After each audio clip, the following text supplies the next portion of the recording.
Bonjour, je m'appelle Emma Moutika. Je m'appelle Charlie Hérault. Je m'appelle Angine Girardot. J'ai 16 ans et je joue à l'OL. Je joue milieu central au Paris FC. Je joue latéral gauche ou excentré gauche au DFCO. Et je suis en équipe de France U17.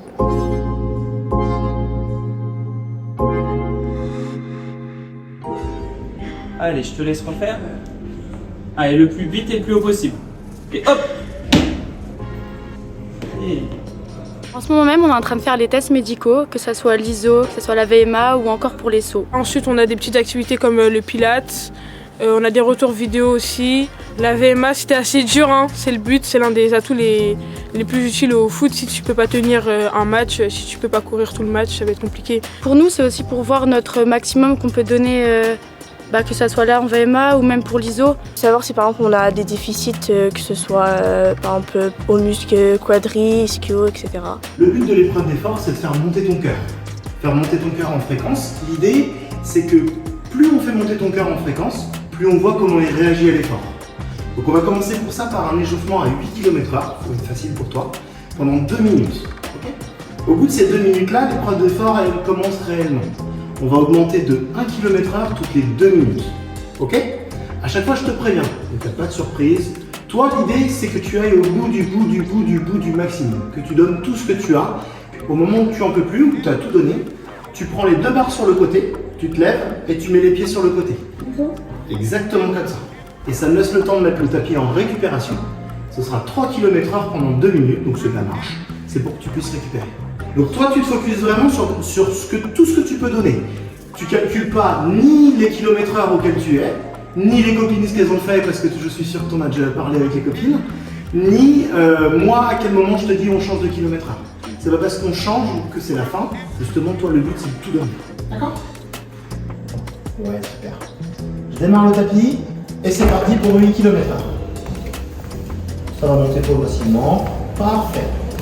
Allez, dans 1 minute, c'est la fin de l'échauffement. On passera à 9 km/h. J'ai commencé le foot à l'âge de 4 ans ou 5 ans avec mon frère et mon père qui en faisaient. J'avais envie d'en faire. J'ai intégré mon premier club à l'âge de 8 ans. Je me sentais libérée sur le terrain, c'était un moment de plaisir. À marquer des buts, la joie, être avec les amis tout le temps.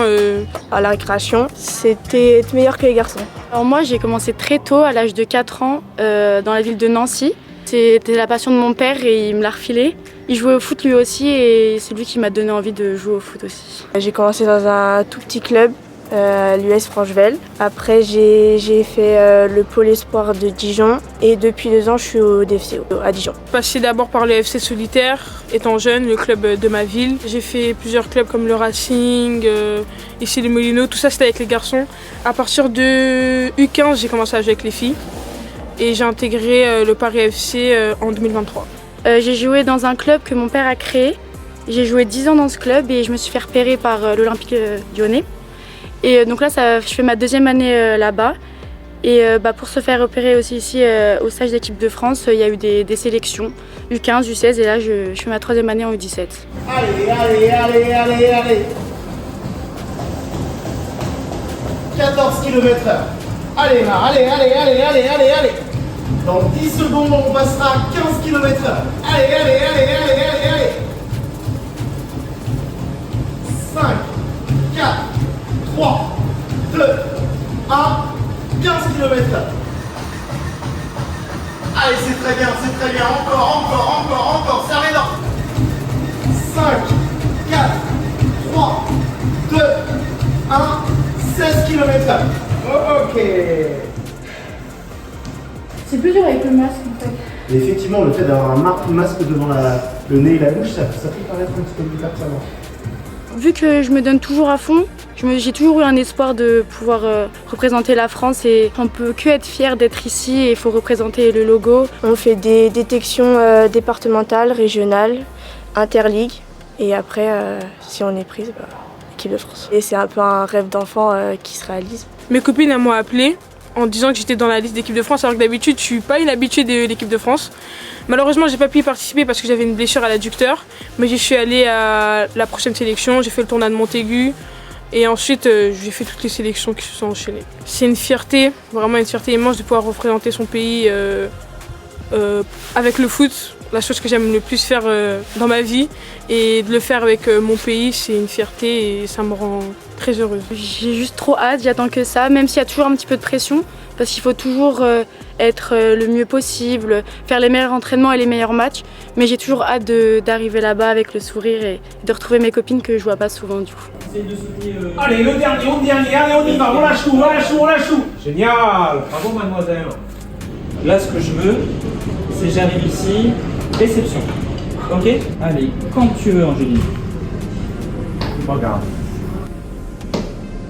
Mon conseil, ce serait de tout tenter, même si on se dit ça peut être un sport de garçon, tout ça, il n'y a pas de ça. Il n'y a pas de sport que ce soit de garçons ou de filles, c'est pour tout le monde. C'est l'une des meilleures aventures. Si une petite fille aime vraiment le foot, il faut qu'elle y aille, il faut qu'elle le fasse. Tu n'es pas obligé de prendre la voie professionnelle, tu peux juste t'amuser.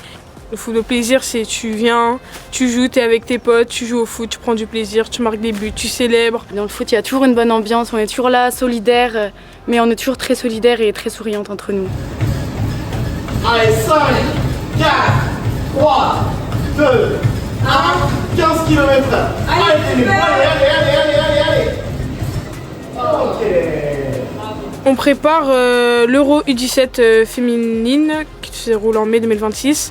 Donc là, on va faire le deuxième tour de qualification en mars. On se prépare toute la semaine avec l'équipe de France afin de préparer l'Euro avec le coach Franck. On va voir plusieurs entraînements, on va voir plusieurs retours vidéo afin de se préparer au mieux pour ce deuxième tour de qualification.